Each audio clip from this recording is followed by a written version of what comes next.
Bismillahirrahmanirrahim. Assalamualaikum warahmatullahi wabarakatuh. Alhamdulillah wassalatu wassalamu ala Rasulillah wa ala alihi wa ashabihi wa man wala ma ba'd. Alhamdulillah, kita ada di penghujung bulan Zulhijjah, betul ya? Bentar lagi kita akan masuk Muharram. Dan Muharram itu nama lainnya adalah Syahrullah, bulannya Allah Subhanahu wa Ta'ala. Kata Rasulullah SAW, sebaik-baik puasa setelah Ramadan adalah puasa di bulan Allah, yaitu Al-Muharram, ya, Syahrullahi Al-Muharram. Jadi teman-teman yang sudah punya hobi puasa di bulan Muharram itu ditingkatkan lagi, dianjurkan ya. Ya paling banyak puasa Daud lah. Karena nanti bahasanya Nabi paling banyak berpuasa itu di bulan Sya'ban, hampir 1 bulan di bulan Sya'ban. Bahkan boleh 1 bulan penuh. Bismillah. Alhamdulillah. Kalau di bulan Muharram ya paling banter puasa Daud itu sudah banyak itu, subhanallah. Saya jawab singkat aja syubhat yang kemarin ya. Kalau panjang lebar sampai Isya bisa ya. Yang pertama, ada orang yang menganggap Fir'aun itu mukmin yang sejati. Tidak lain tidak bukan mereka itu terpengaruh oleh ajarannya Ibnu Arabi, nggak pakai L ya, karena nanti ada 2, ada Ibnul Arabi, ada Ibnu Arabi. Kalau Ibnul Arabi itu ulama ahlu sunnah yang tidak pakai alif lam. Ibnu Arabi itu tokoh sufi yang mengajarkan pemahaman tentang hululiyah. Apa itu hululiyah? Bersatunya Allah dengan makhluk. Jadi orang sufi itu beranggapan Allah itu bisa bersatu dengan makhluk. Bahasa Jawanya apa? Manunggaling kawula Gusti. Kalau di Indonesia tokoh sufinya yang berpemahaman demikian tahu? Syekh Siti Jenar. Waktu itu kan dieksekusi oleh Wali Songo ya. Nanti dibaca lagi sejarahnya. Mereka inilah yang mengadopsi pemahaman hululiyah tadi, Allah bisa bersatu dengan makhluknya. Yakin betul bahwa Fir'aun adalah mukmin sejati. Kenapa? Karena Fir'aun pernah berkata di dalam Al-Quran, faqala ana rabbukumul a'la. Fir'aun bilang, aku adalah Rabb kalian yang maha tinggi. Ana rabbukumul a'la. Kata siapa itu? Kata Fir'aun ya. Na'udzubillah min dzalik. Ini pemahaman yang sesat dan menyesatkan. Nanti itu syubhatnya ini Pak, bertahap. Dari salah memahami ma'iyah, kebersamaan Allah. Yang kata Allah di dalam surah Al-Hadid, menjadi panjang Pak. Tadinya mau sebentar aja. Khawatir nggak kebahas lagi nih Riyadhus Shalihin. Ini Pak, di surah Al-Hadid ayat 4, di situ ada kata-kata wa huwa ma'akum aina ma kuntum. Dia, Allah Subhanahu wa taala, itu senantiasa bersama kalian dimanapun kalian berada. Nah, ini sebagian orang salah paham, dikira Allah itu bersamanya, dia bayangkan orang yang bersama dia. Paham nggak maksud saya, Pak? Dia sudah tamsil menyamakan Allah dengan makhluk. Padahal kita pahami kebersamaan Allah di situ apa maksudnya? Ilmu Allah, pengetahuan Allah, Allah Maha tahu segalanya. Kemudian pertolongan Allah, Allah menolong orang-orang mukmin. Itu maksudnya, pertolongan Allah selalu bersama orang mukmin. Kalaupun kita mau memahami yang bersama dengan kita adalah zat Allah, tapi Allah itu beda dengan makhluk. Allah besar, Pak. Langit dan bumi aja ada di genggaman Allah Subhanahu wa taala. Langit nanti pada hari kiamat Allah gulung dengan tangan kanan Allah. Kemudian bumi ada di genggaman Allah, besar. Sah-sah saja ketika Allah bilang Allah selalu bersama makhluknya. Karena apa? Ya bumi ada di genggaman Allah. Paham sampai sini, Pak? Sah-sah saja ketika Allah bilang Allah selalu bersama makhluknya. Bersama demikian kita pahami Allah juga ada di atas arsy. Coba baca ayat lengkapnya. Ya, kita bukan untuk mentakwil, memalingkan makna. Saya ulangi, Pak ya. Di situ kan lafaznya dialah Allah yang senantiasa bersama kalian dimanapun kalian berada. Saya bukan memalingkan makna. Oh, itu maksudnya kebersamaan Allah adalah ilmunya, pertolongannya. Bukan. Allah yang menggiring kita supaya memahami demikian. Mana dalilnya? Lihat. Ayat 4 di awalnya. Kata Allah apa? Huwallazi khalaqas samawati wal arda fi sittati ayyamin tsumma stawa 'alal 'arsy. Dialah Allah yang menciptakan langit dan bumi. Allah terangkan dulu bahwa Allah itu berpisah dengan makhluknya. Allah yang menciptakan langit dan bumi diciptakan. Paham, Pak? Dalam 6 hari Allah ciptakan. Kemudian apa? Tsumma stawa 'alal 'arsy. Allah pertegas, setelah Allah ciptakan langit dan bumi, kemudian Allah bersemayam di atas arsy. Tuh, Allah tegaskan. Yang bilang Allah bersemayam di atas arsy siapa? Allah itu sendiri. Kita nggak tahu Allah ada di mana kecuali dikasih tahu oleh Allah. Karena yang paling memahami tentang diri Allah, ya Allah itu sendiri. Baru setelah itu, ya'lamu ma yaliju fil ardi wa ma yakhruju minha wa ma yanzilu minas sama'i wa ma ya'ruju fiha. Allah itu maha tahu segala sesuatu yang masuk ke dalam bumi, yang keluar dari bumi, yang turun dari langit, yang naik ke langit. Tuh. Allah bicara tentang apa ini? Ilmu. Setelah Allah terangkan Allah yang menciptakan langit dan bumi, Allah terangkan Allah bersemayam di atas arsy, Allah terangkan ilmu Allah begitu luas mencakup segala sesuatu, baru Allah bilang Allah bersama kalian dimanapun kalian berada. Sampai sini paham, Pak? Jadi Allah sendiri yang menggiring pemahaman kita supaya memahami dimaksud kebersamaan di situ adalah bersamanya apa? Ilmunya Allah Subhanahu wa taala. Wallahu bima, dan ditutup ayatnya kata Allah, wallahu bima ta'maluna basir. Allah Maha mengetahui apapun yang kalian lakukan. Tuh, Allah yang menggiring supaya kita memahami yang dimaksud kebersamaan itu di situ adalah kebersamaan ilmunya Allah Subhanahu wa taala. Jadi bukan memalingkan makna, bukan mentakwilkan sebagaimana ahlul bidah yang ingin memalingkan makna dari makna sebenarnya. Insyaallah jelas, Pak ya? Jadi dari situ dulu salah paham dalam kebersamaan Allah, dikira zat Allah menyatu dengan makhluk, akhirnya lahirlah pemahaman sufi yang sesat menyesatkan tadi ya.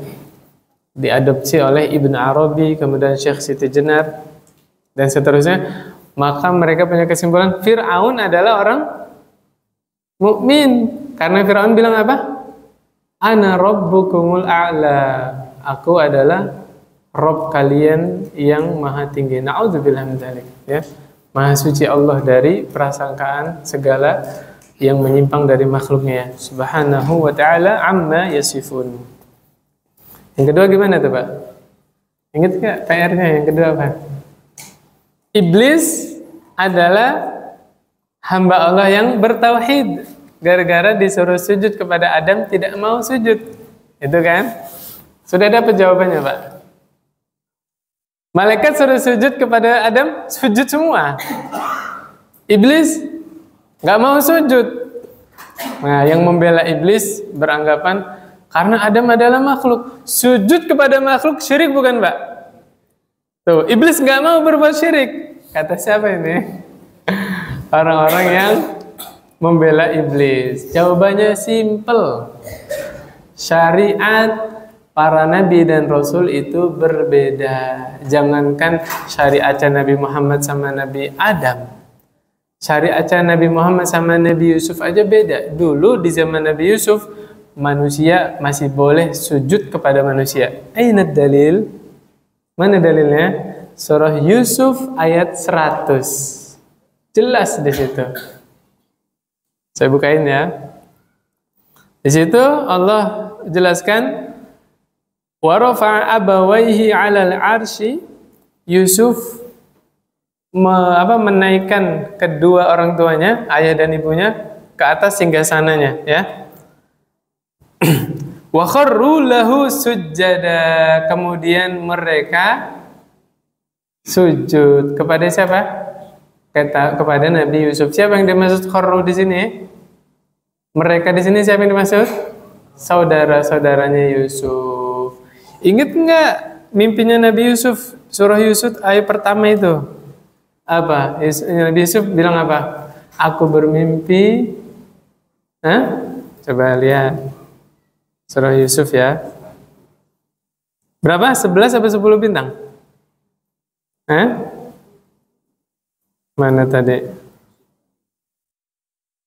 Inni ra'aitu ahada 'asyara kaukaba, 11 bintang, wasyamsa wal qamar ra'aituhum li sajidin. Dan matahari dan bulan, aku melihat mereka semua sujud kepadaku. Siapa yang dimaksud 11 bintang? 10 kakaknya dan 1 adiknya. Siapa adiknya? Bunyamin. Yang dimaksud matahari dan bulan siapa? Kedua orang tuanya.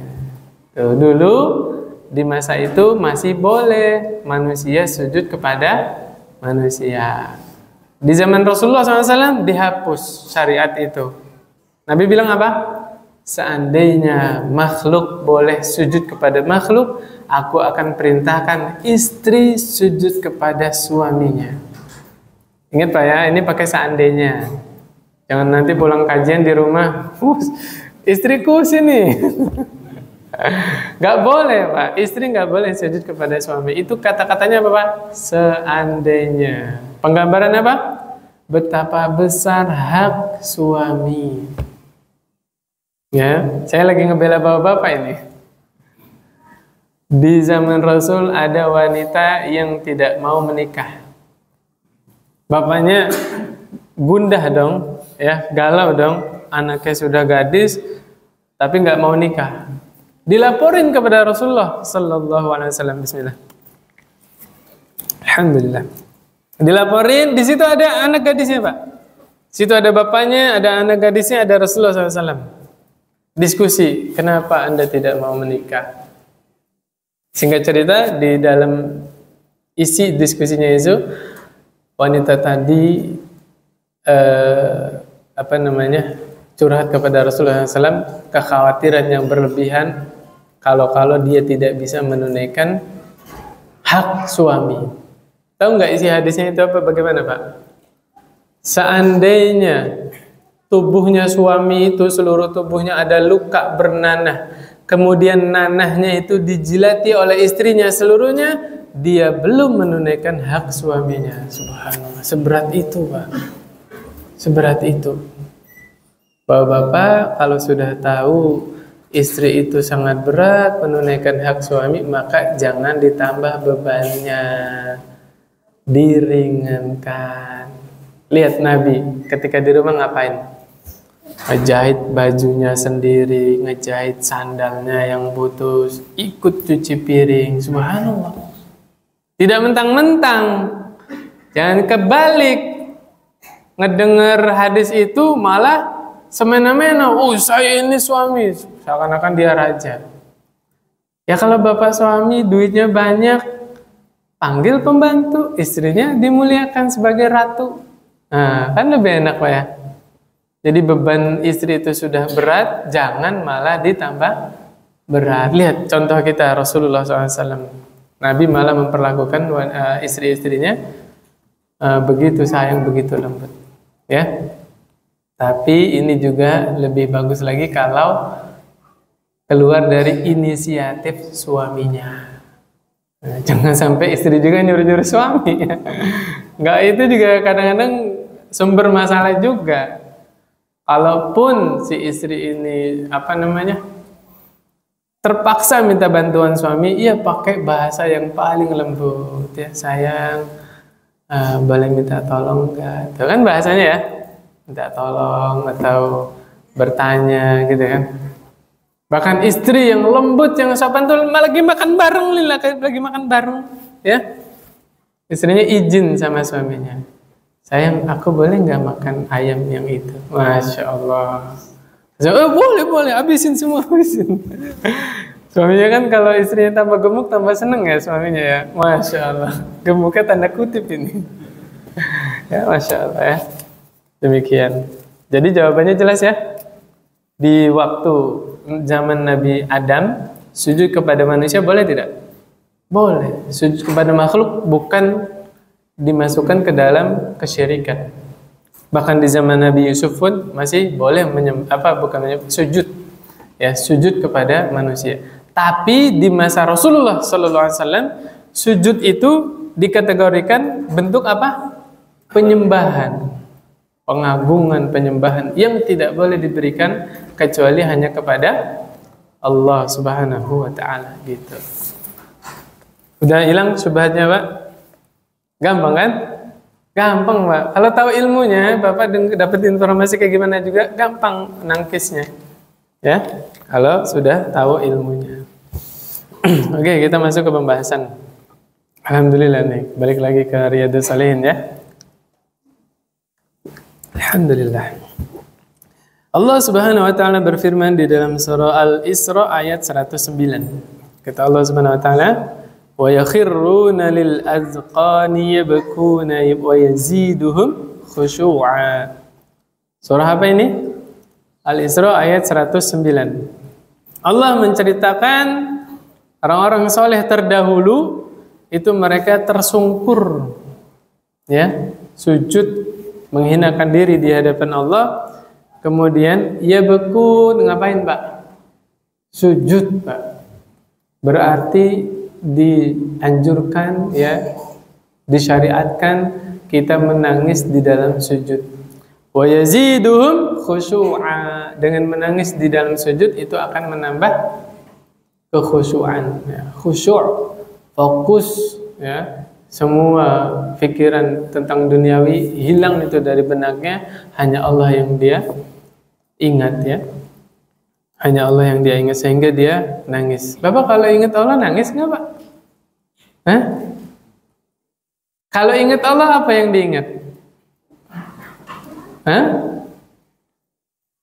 Oh, kita bantu. Ketika kita ingat Allah, kita ingat betapa indahnya Allah menutup aib seseorang. Sampai saat ini kita masih mendapatkan penghormatan dari teman kita, kita masih dihargai, ya, masih dihormati oleh pasangan hidupnya, masih dihargai oleh pasangan hidupnya. Dengan sebab apa, Pak? Karena kita orang mulia? Demi Allah tidak. Karena sebabnya Allah yang maha indah, yang maha baik, yang pandai dalam menutupi aib-aib kita. Sehingga lihat, Pak, kita duduk bareng di masjid, saling menghormati, tidak ada yang mencela. Gara-gara apa, Pak? Allah yang jaga aib kita. Subhanallah. Bagaimana terima kasihnya? Bapak, subhanallah, di Saudi Arabia, ya, Ustaz Syafiq yang cerita, Pak. Jadi suami istri lagi bertengkar, Pak, berantem. Istrinya sampai nangis. Lagi di tengah-tengah kejadian itu suami istri bertengkar, tiba-tiba mertua suaminya datang, Pak. Berarti siapa mertua suaminya? Orang tua istrinya, dipencet tuh bel. Subhanallah. Ketika datang itu, coba Bapak bisa ngebayangin nggak situasinya? Lagi berantem di rumah tangga suami istri, tiba-tiba mertuanya datang. Apa namanya? Dia nangis, istrinya nangis, Pak. Nangis sambil meluk ibunya.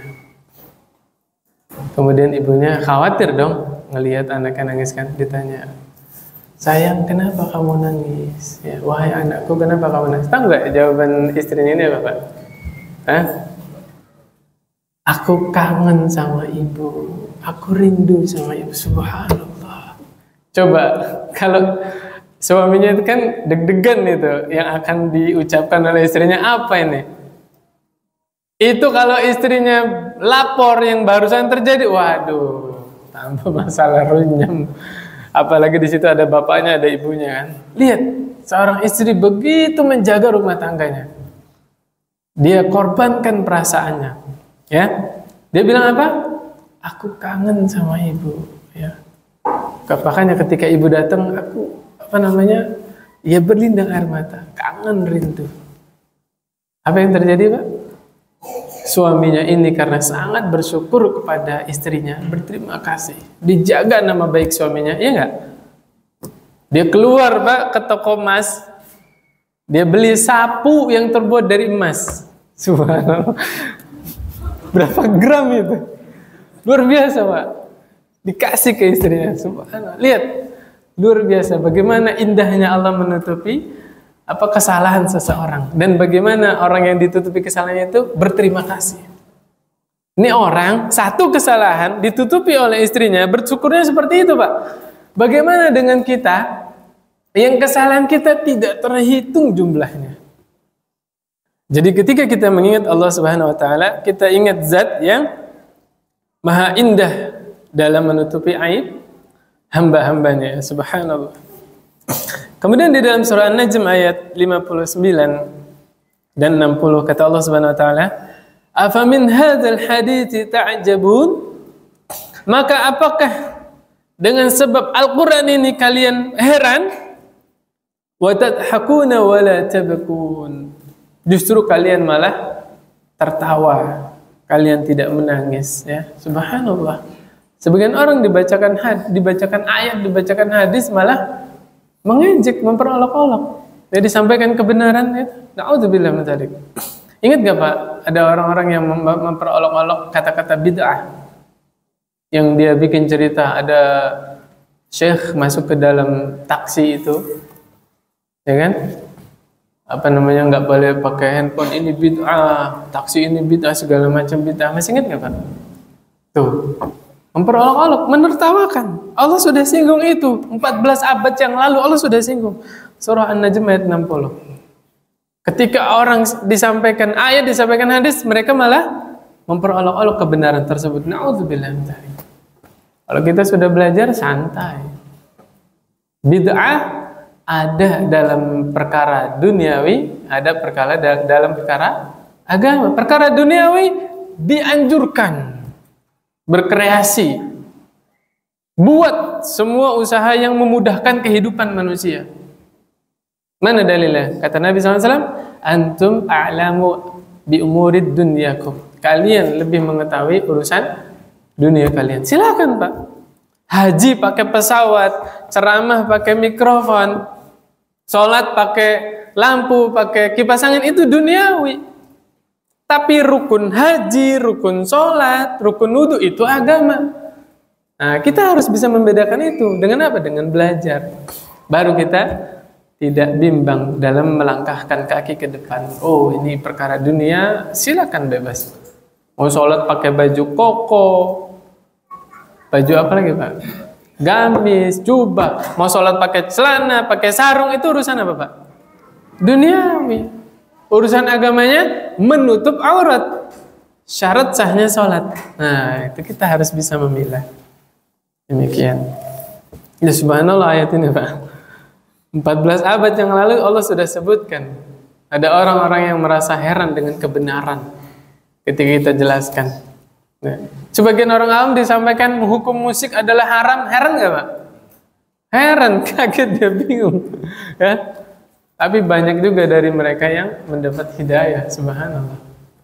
Aduh, saya dilupakan nama penyair dulu di masa Rasulullah SAW. Ada, Pak. Sebelum Rasulullah SAW diutus, dia adalah penyair ulung. Sampai syairnya itu, bait-bait syairnya itu dijadikan kayak bahasanya apa ya? Rujukan kabilah-kabilah di Mekah. Dijadikan kalimat keramat lah, pusaka lah. Ini saking tingginya gaya bahasa penyair ini, Pak. Tapi semenjak Islam itu datang, dia sudah tidak buat syair lagi, Pak. Dia nggak suka bersenandung syair lagi. Ditanya sama sahabat, kenapa Anda kok tidak membuat syair lagi? Gubahan-gubahan syair itu pada luar biasa. Dijadikan rujukan kabilah-kabilah itu. Apa kata penyair tadi? Allah telah menggantikan syair-syairku dengan Al-Baqarah dan Ali Imran. Subhanallah. Dia tinggalkan syair-syair itu, Pak. Dia sibuk dengan Al-Baqarah dan Ali Imran. Subhanallah. Para sahabat itu demikian, Pak. Kalau menemukan satu kenikmatan dalam ibadah, dia tekuni seterusnya. Abdullah ibn Umar kenal, Pak? Kenal di mana, Pak? Di pengajian ya, dengar kan? Abdullah ibn Umar anaknya Umar ibn Khattab.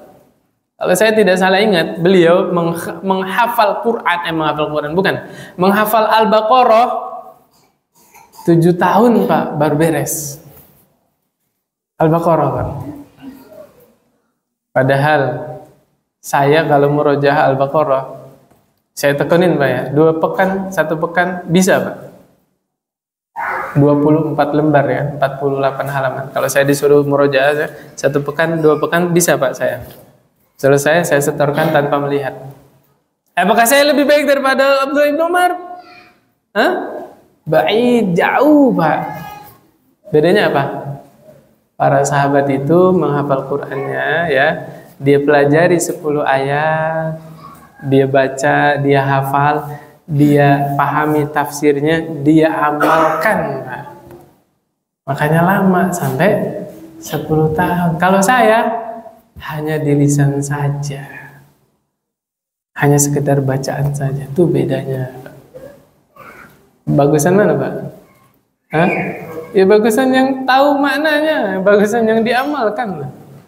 Subhanallah.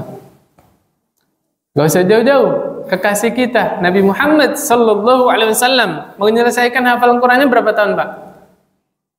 23 tahun baru beres 30 juz. Iya enggak? Anak-anak sekarang ada yang 1 tahun selesai 30 juz, betul enggak? Bahkan Syekh Sa'ad bin Nasir, Syekh Nasir As-Sa'di, ya, gurunya Syekh Muhammad bin Shalih Al-Utsaimin, tahu nggak menghafalkan Qur'annya berapa lama, Pak?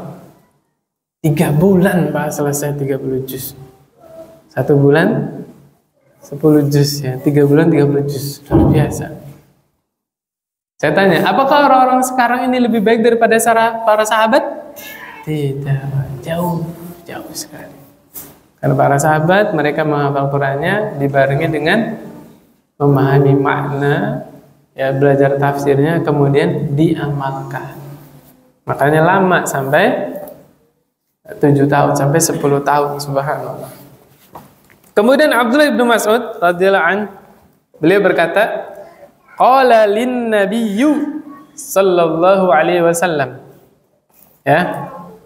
Ini kalau yang udah pernah belajar bahasa Arab, kalau dibaca qala lin nabiyyi artinya apa? Aku berkata kepada Rasulullah. Dia berkata kepada Rasulullah. Qala lin nabi, Abdullah berkata kepada Rasulullah. Lin nabiyyi pakai kasrah. Tapi kalau qala lin nabiyyu, apa itu yang dimaksud? Rasulullah SAW berkata kepadaku. Linya panjang dia. Qala li an-nabiyyu. Qala yang jadi apa namanya? Subjeknya siapa? Yang jadi fa'ilnya? An-nabiyyu sallallahu alaihi wasallam. Nabi Muhammad SAW berkata kepadaku. Kata siapa ini? Abdullah ibn Mas'ud. Apa? Iqra' alayyal Qur'an. Wahai Abdullah, bacakanlah kepadaku Al-Qur'an. Ya Rasulullah. Kata siapa ini? Ibnu Mas'ud. Aqra'u 'alaika wa 'alaika unzila. Aku baca untukmu sedangkan Al-Qur'an turun kepadamu. Kan gitu kan? Kata Rasulullah SAW, inni uhibbu an asma'ahu min ghairi. Aku juga senang kalau mendengarkan Al-Quran dari selainku. Masya Allah. Tuh, Pak. Nabi nggak sombong, Pak. Padahal Quran turun pada siapa, Pak? Rasulullah Sallallahu Alaihi Wasallam. Lihat, Nabi senang juga mendengar Al-Quran dari orang lain. Ibnu Mas'ud atasan atau bawahannya Rasulullah? bawahnya, muridnya kan, tidak sombong. Subhanallah, luar biasa. Kemudian kata Abdullah bin Mas'ud, faqara'tu alaihi suratan nisa. Aku bacakan untuk Rasulullah SAW surah apa? An-Nisa. Ini kemuliaan untuk para wanita ini. Ada surah di dalam Al-Quran namanya apa? An-Nisa. Artinya apa? Wanita-wanita. Ada nggak surah Ar-Rijal? Ada nggak? Para laki-laki? Nggak ada. Lihat, begitu Islam memuliakan para wanita, sehingga ada surat yang namanya apa? Wanita-wanita. An-Nisa. Masya Allah.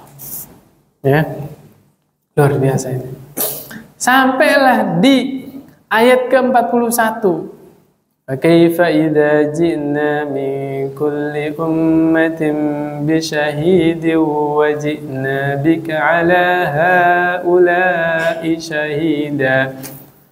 Maka bagaimana jika kami datangkan pada setiap umat seorang saksi? Siapa itu? Para nabi, Pak. Para nabi nanti di akhirat Allah datangkan untuk bersaksi untuk umatnya. Jadi saksi, Pak. Umatnya itu menerima dakwahnya atau menolak. Wajibna bika 'ala haula'i syahida. Kemudian aku akan datangkan engkau, siapa? Nabi Muhammad SAW akan menjadi saksi untuk semuanya. Oh, sampai situ Rasulullah SAW menangis, Pak. Nangis. Kenapa, Pak? Ada yang tahu jawabnya? Nabi itu paling sayang kepada umatnya. Nabi itu sangat besar keinginan seandainya seluruh manusia itu bertauhid. Seandainya nggak ada yang masuk neraka. Paling sangat besar keinginannya orang-orang itu dapat hidayah. Sebesar itu, Pak, cintanya Rasulullah SAW kepada manusia. Makanya Nabi kurang suka kalau untuk menjadi saksi sehingga umatnya disiksa ya di akhirat nanti. Makanya nangis Rasulullah SAW. Murni cintanya Rasulullah SAW. Saya kemarin khutbah Jumat, saya bawakan riwayat ketika Rasulullah SAW kurban. Bapak tahu ceritanya gimana? Setelah pesan-pesan berikut. Rasulullah SAW kurban 2 ekor kambing. Jadi boleh, Pak. Bapak jangan batasin. 1 orang 1 ekor kambing. Bapak mau kurban 5 ekor kambing boleh nggak? Boleh. 1 orang 1 sapi boleh nggak? Saya ketemu orangnya, Pak. Ada di sana. Kalau saya bilang murid ngaji saya, ya nggak berlebihan lah. Pak Haji, Pak. Ngaji sama saya dari Iqra 1, Iqra 2. 1 keluarga, Pak. Pak Haji, Bu Haji sama anaknya 2. Ngaji sama saya, sekarang sudah Al-Quran.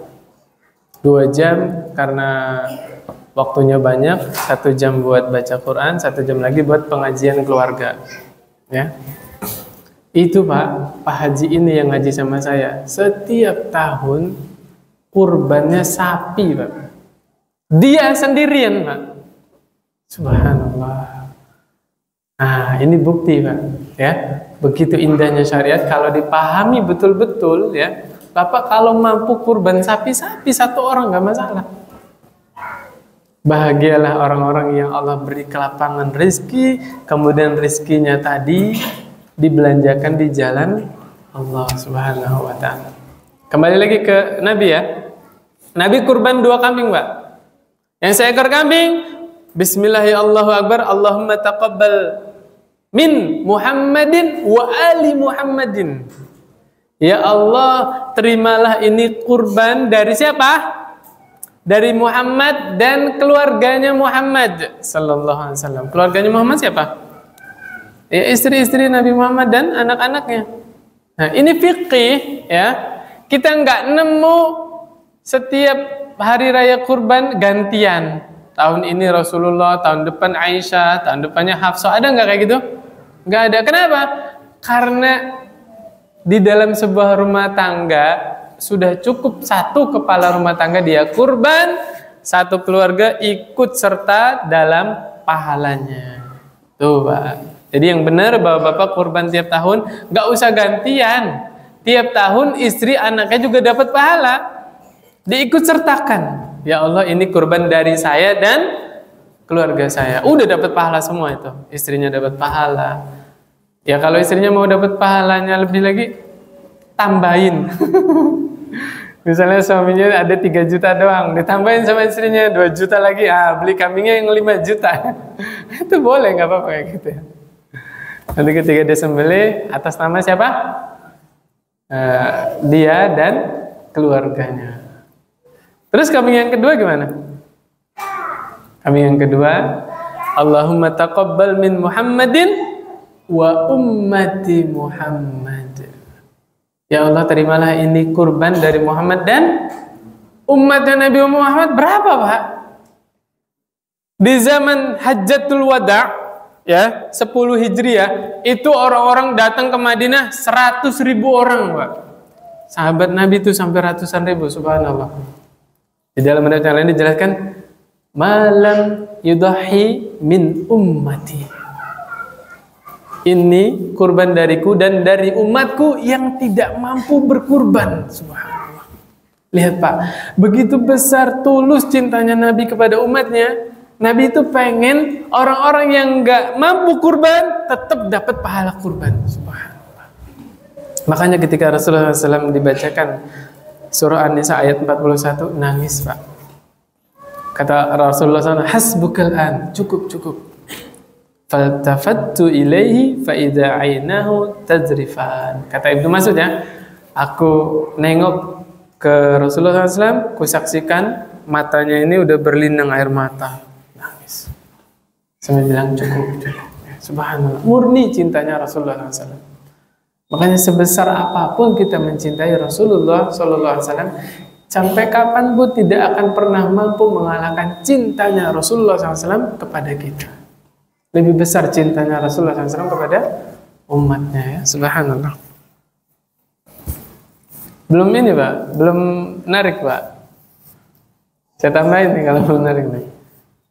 Teman-teman yang hadir di sini, pernah nggak dengar hadis kita ini diaku saudara oleh Rasulullah SAW? Ketika Rasulullah SAW menjelang wafat di Hajjatul Wada', ya, kemudian Nabi setelah menunaikan haji, Nabi ziarah ke makam Baqi'. Makam Baqi', di mana itu? Sebelah kirinya Madinah, ya. Sebelah kirinya Masjid Nabawi. Ya. Kan kiblat menghadap ke sana, makam Baqi'. Sebelah kirinya dan dipisah oleh jalan. Nabi habis ziarah di situ mendoakan para penduduk di makam Baqi' tersebut, bilang kepada sahabat, aku sangat rindu bertemu dengan saudara kita. Nabi bilang saudara kita.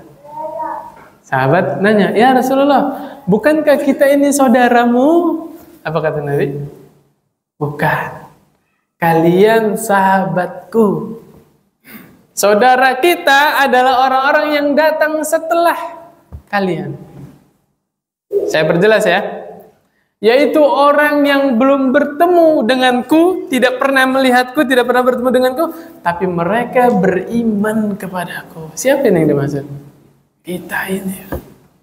Kita dianggap apa Pak? Saudara. Subhanallah. Murni cintanya Rasulullah SAW kepada umatnya. Subhanallah, kita dianggap saudara oleh Rasulullah Sallallahu Alaihi Wasallam. Kemudian berikutnya dari Anas bin Malik ya, khutbah Rasulullah Sallallahu Alaihi Wasallam khutbah. Rasulullah SAW pernah berkhutbah. Ma sami'tu mislaha qat.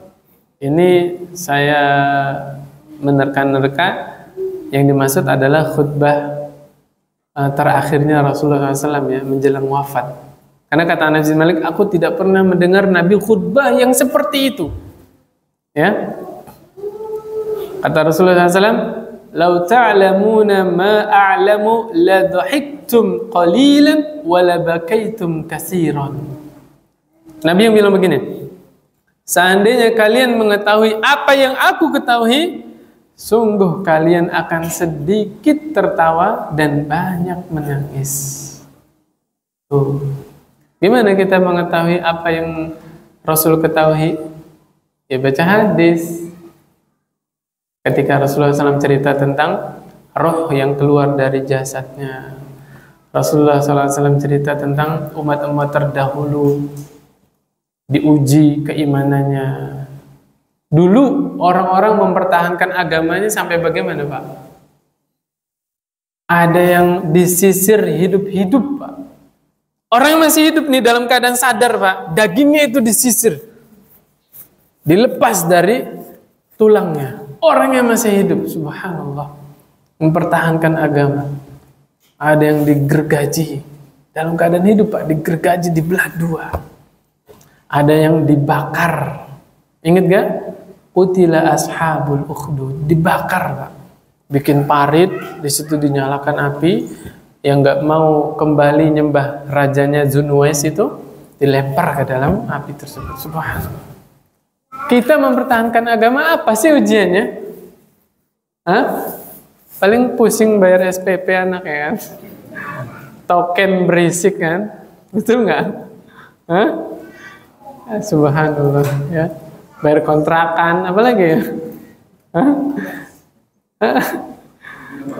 Iya, artinya sebesar apapun ujian menimpa kita, tidak sebagaimana ujian yang Allah timpakan kepada orang-orang terdahulu ya. Kita masih aman, alhamdulillah. Ngaji masih aman, sholat masih aman, alhamdulillah. Saudara kita di Palestina lihat, rumah nggak ada, masjid hancur ya, subhanallah. Ya, la haula wala quwwata illa billah. Itu sahabat ngedengar kayak gitu, seandainya kalian tahu apa yang aku tahu, kalian akan sedikit tertawa, banyak nangis. Itu mukanya sahabat langsung ditutup, Pak.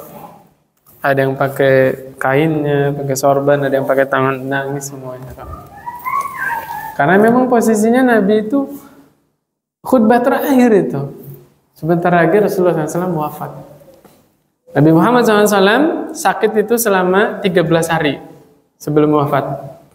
11 hari Nabi masih bisa ke masjid. Ya, 2 hari menjelang wafat Nabi nggak bisa lagi ke masjid, di rumah. Ya, dipangku oleh Aisyah radhiyallahu anha. Dan surat terakhir yang Rasulullah SAW baca di sholat maghrib, tahu Bapak surat apa? Al-Mursalat, Pak. Al-Mursalat itu 1,5 halaman. Berarti kalau ada orang yang sholat maghrib baca Al-Mursalat, kelamaan tidak? Tidak. Ya. Standar lama atau tidaknya itu dilihat Rasulullah SAW. Nabi juga pernah ngimamin sholat, bacanya surat apa? Al-A'raf, Pak. Sampai beres. Subhanallah. Kira-kira kita kalau ada di zaman Nabi, sanggup nggak itu, Pak? Ya? Subhanallah. Kita mah baru imamnya 1 halaman aja ya. Sebelah sana udah bersin-bersin, sebelah sana batuk. Iya, Pak. Sebelah sini sengaja dicubit anaknya biar nangis. Biar imamnya cepetan ruku ya. Allahu Akbar. La haula wala quwwata illa billah. Ya. Ya, apa? Imam baca 1 halaman, 2 halaman. 1 halaman itu cuma 2 menit, Pak. Kita megang HP berapa jam? Ayo, kalau mau lama-lamaan. Betul nggak, Pak? Megang HP berapa jam? 2 jam itu masih kurang. Betul nggak, Pak? Sholat cuma berapa menit sih? Paling salam juga, oh cuma 5 menit atau paling 10 menit ya. Subhanallah. Kemudian berikutnya, Rasulullah SAW pernah bersabda, La yalijun nara rajulun. Seseorang tidak akan masuk neraka. Saya ulangi, Pak ya. La yalijun nara rajulun. Seseorang tidak akan masuk neraka. Siapa itu, Pak? Baka min khasyatillah. Yaitu orang yang menangis karena takut kepada Allah Subhanahu wa ta'ala. Ini nangis-nangis yang begini biasanya nangis yang dia sedang sendirian. Sendirian dia lagi sadar nih, Pak. Lagi tersadar, dia ingat nikmat-nikmat yang Allah berikan kepada dia. Dia ingat semua masalah yang Allah berikan solusinya, baru dia nangis, Pak. Ya Allah, betapa curangnya saya. Saya ini ketika menunaikan kewajiban-kewajiban kepadamu itu sangat minimal, belum bisa maksimal. Tapi engkau ketika memberikan nikmat-nikmat kepadaku, begitu tidak ada hitung-hitungannya. Subhanallah. Ngerasa kita dirinya curang nggak? Curang. Sholat sunnah males, sholat fardu pengen cepet-cepet selesai, tapi yang diminta apa Pak? Oh, segala-gala diminta kan? Minta sehat, minta rumah, minta kendaraan, minta kerjaan, betul nggak Pak? Minta umroh, minta haji tuh, yang diminta banyak. Tapi dia ibadah kepada Allah nggak mau semangat, curang nggak Pak? Curang. Ya, ya kita berusaha meminimalisir kecurangan kita itu. Yaitu kita tingkatkan lagi kualitas ibadah kita. Ya. Siapa yang tidak akan masuk neraka tadi Pak? Seseorang yang menangis karena Allah Subhanahu wa taala, karena takut kepada Allah Subhanahu wa taala. Nabi tambahkan, hatta ya'udal labanu fid dar'i. Orang ini tidak akan masuk neraka sampai susu kembali ke putingnya, kembali ke payudaranya. Ini adalah bahasa yang mustahil. Mustahil nggak Pak? Mustahil. Kalau baca bahasa surah Al-A'rafnya kan ya, hatta yalilal jamalu fi sammil khiyat. Ini bahasa untuk apa? Orang kafir tidak akan masuk surga. Sampai kapan? Sampai unta masuk ke dalam lubang jarum. Itu bahasa untuk membahasakan apa? Mustahil ya. Selamanya tidak akan masuk surga. Orang kafir tadi.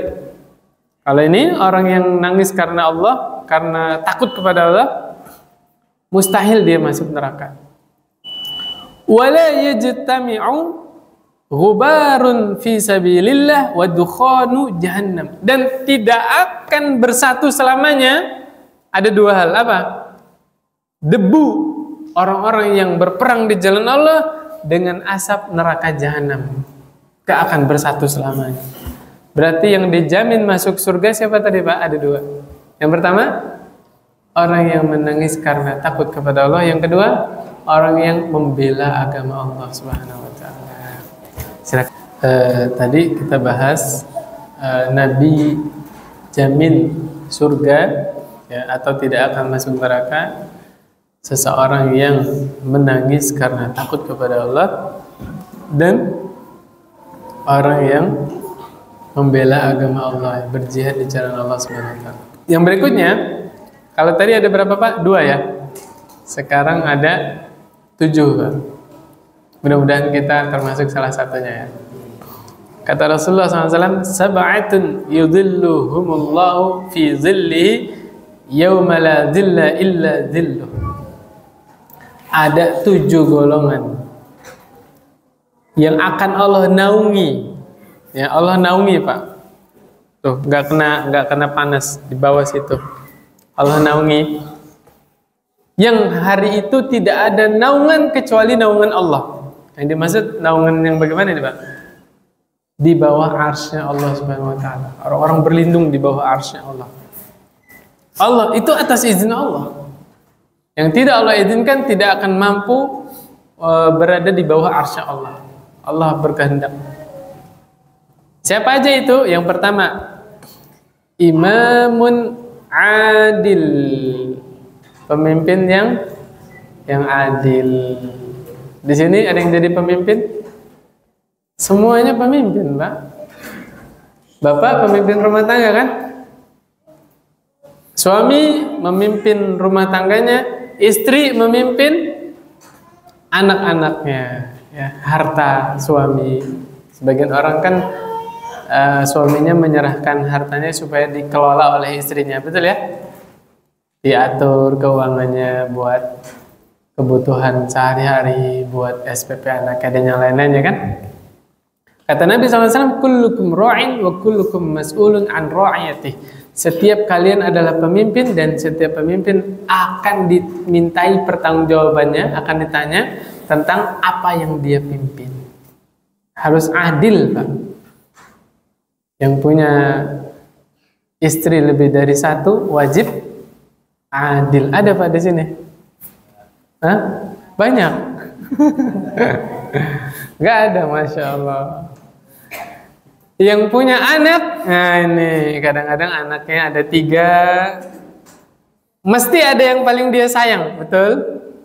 Betul nggak Pak? Ibu? Biasanya ibu itu sayang sama anak yang pertama. Biasanya, nggak semuanya ya, nggak semuanya. Nanti bapaknya ada yang sayang kepada anak yang kedua atau yang terakhir ya, biasanya ya.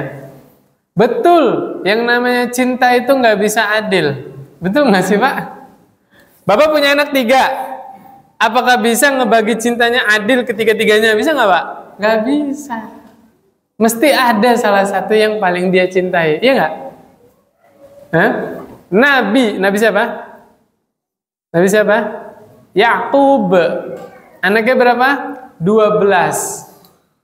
Rata cintanya kepada 12 anaknya? Tidak. Ada yang paling dia cintai. Siapa? Nabi Yusuf alaihissalam. Itu bukti Pak. Seorang nabi aja nggak bisa ngebagi cintanya secara adil.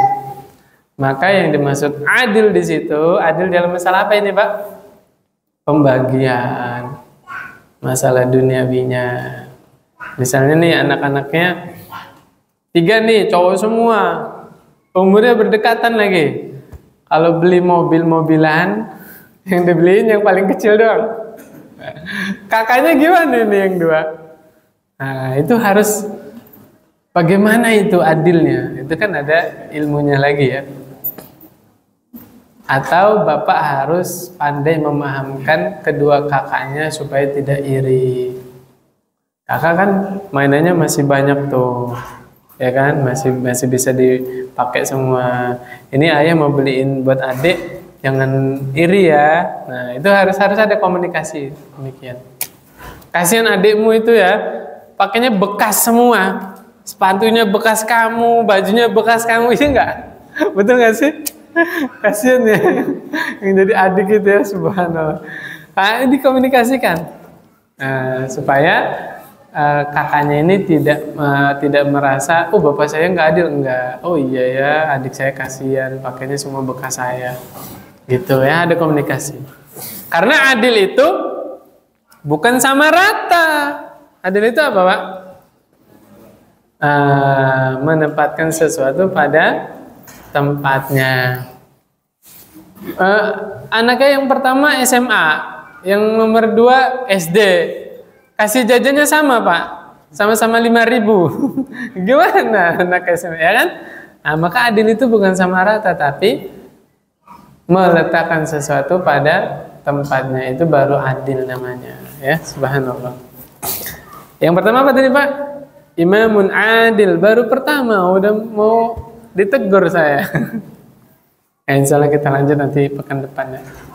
Yang kedua, syabun nasya fi ibadatillah. Saya senang ini, saya ngeliat di kajian ini banyak anak mudanya ini. Ya, kata Nabi SAW, yang kedua yang dapat naungan Allah nanti di hari kiamat, syabun, pemuda. Yang bagaimana? Nasya fi ibadatillah, pemuda yang tumbuh, yang berkembang di atas jalan Allah, di atas ibadah kepada Allah. Dari SD, dari kecil dia udah senang ibadah, sudah senang ke masjid, senang ngaji. Ini bapak-bapak dari SD kan ngajinya? Masya Allah, termasuk hadis ini Pak. Ya, dari kecil udah senang di masjid, dari kecil udah senang ngaji, termasuk ini Pak. Ya, berbahagialah ya teman-teman yang sudah dari kecil dia sudah Allah beri hidayah untuk senang beribadah kepada Allah Subhanahu wa Ta'ala ya. Kata Ustadz Khalid Basalamah, kalau kita mau semangat ibadah, paksain Pak. Kalau bahasa Sundanya, Bismillah Allahumma paksakeun. Dipaksa Pak. Loh iya, jiwa ini akan senantiasa mengajak rebahan. Betul nggak Pak? Senantiasa mengajak liburan terus saja, nggak dipaksain nggak bakal ngaji, nggak dipaksain nggak bakal kajian, nggak dipaksain nggak bakal salat malam, nggak bakal baca Quran, dipaksain. Tapi tips yang berikutnya, baca fadilah amal. Kalau bapak pengen salat malam, sebelum salat malam baca dulu keutamaannya Pak. Biar semangat kita. Kalau saya sholat malam, apa sih yang saya dapat? Gitu. Bapak pengen rajin puasa, baca fadilah puasa. Pengen semangat hadir di pengajian, baca keutamaan menuntut ilmu dan seterusnya. Jadi itu penting, baca fadilah. Selama ini Bapak masih rajin berangkat ke kantor kerja, fadilahnya apa? Gaji kan? Tuh, karena ada yang dituju. Makanya ibadah juga itu akan jadi semangat kalau ada yang dituju, ada yang dicari. Saya sholat malam tujuannya apa? Saya pengajian tujuannya apa? Bapak hadir di sini tujuannya apa? Apa? Dapat ilmu. Kalau kajiannya 1 jam ketawa-ketawa terus, gimana? Kita hadir di sini bukan karena maslahat, bukan karena manfaat. Kita hadir di sini karena Allah Subhanahu wa taala. Subhanakallahumma wa bihamdika asyhadu an la ilaha illa anta astaghfiruka wa atubu ilaik. Assalamualaikum warahmatullahi wabarakatuh.